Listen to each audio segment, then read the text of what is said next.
Ayo, bumili lang naman ako ng patatas. Diyos ko Lord. Ididisgrasya pa pala. Yung mga tinamahan niya, isa. Hindi, nakauwi ako. Dalawa. Kanina. Shucks. Ito. Tatlo. Apat.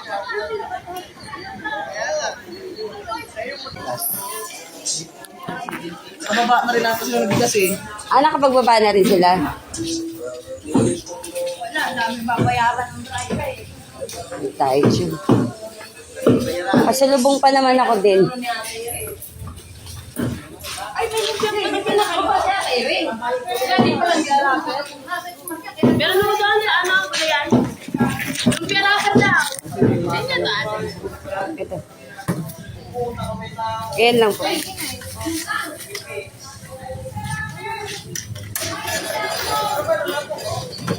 Ano kaya umandar yan? Di ba nakastop na siya? Opo. Na ano, naapakan yung ano. Ah, sinantok siya, no?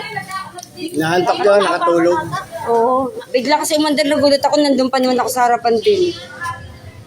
Sige, te.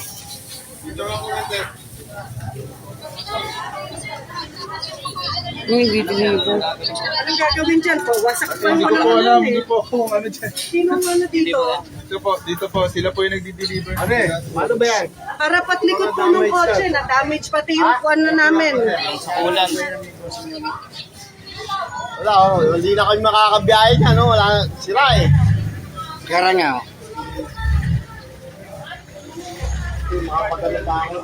Eh pala driver yun. Yung nakasakay doon? Oo. Naantok siguro siya. Hindi yun yata yung driver ang ano. Gulat din ako eh. Andun ako sa may bandang harapan biglang. Ulo ka pa man dito lang. Ikaw? Kahit hindi, wala ako dito. Umuwi ako kanina.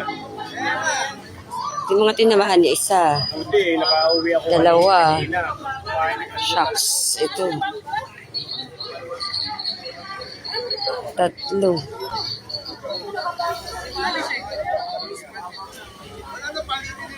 Sino to?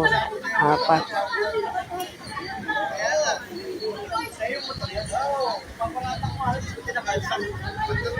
Ito si Kuya may-ari nakaputi. Sa motor.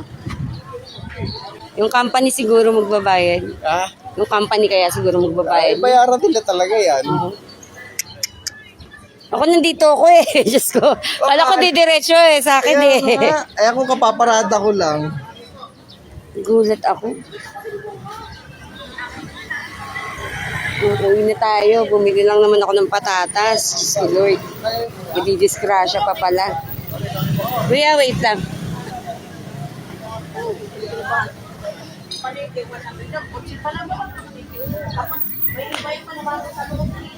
My gosh! Naalala ko pa naman yung kwentuhan namin ni Casey. Kagabi. Nagkukwentuhan pa naman kami kagabi. Sabi ko, yung sinabi ko, hindi premonition yun na. Utak. Sabi ko pa naman, biglang makita mo nag-ano ako. Durog na pala ako.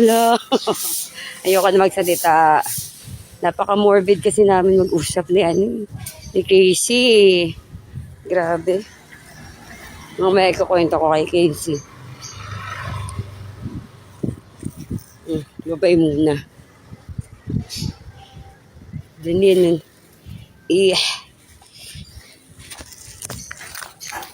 Look. Mag-apretada lang naman kasi ako. Oh. Nagkaroon pa ng banggaan. Grabe. Ako po.